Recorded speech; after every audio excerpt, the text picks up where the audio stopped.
studying your last two. I swim with tea when they turned in. The staring out to mute and can lend a pole that some kid died. In many owner-managed businesses, the same individual plays two different roles at the same time.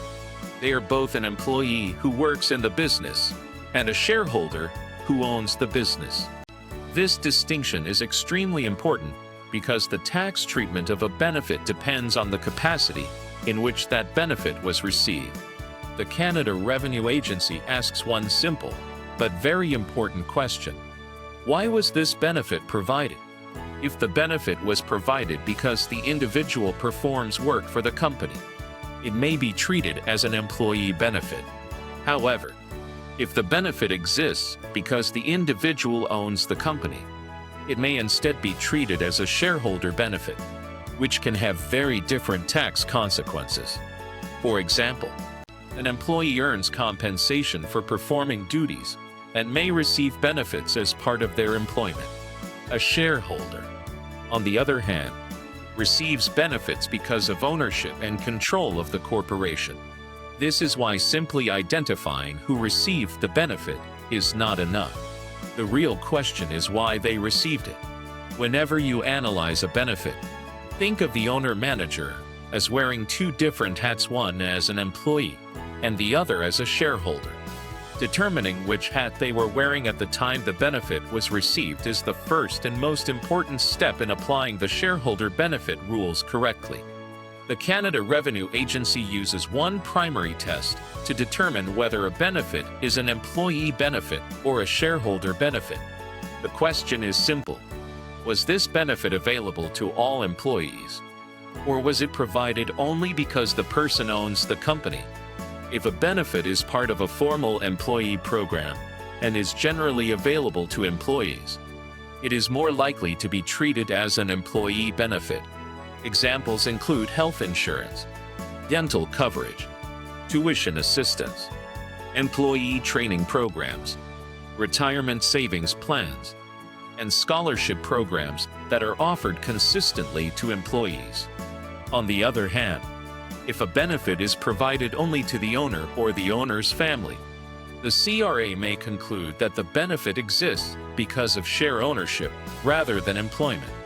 Examples include paying only the owner's child's tuition, providing a luxury vehicle exclusively for the owner, paying for home renovations, offering special shareholder loans, or funding personal family vacations. Another important factor is documentation.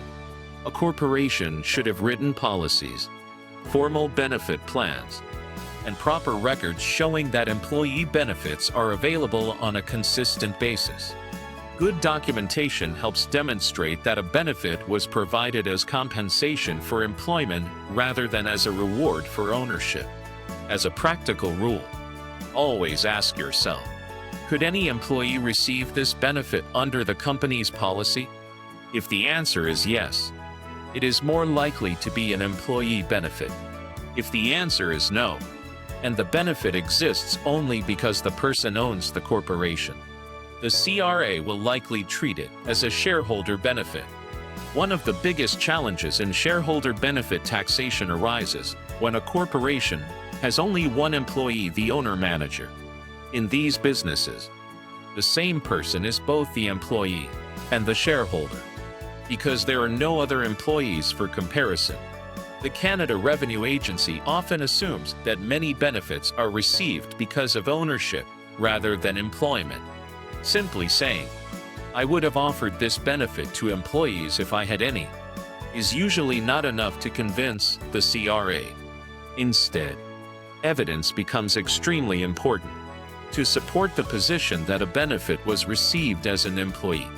The taxpayer should be able to demonstrate that the benefit is part of a legitimate employee compensation program.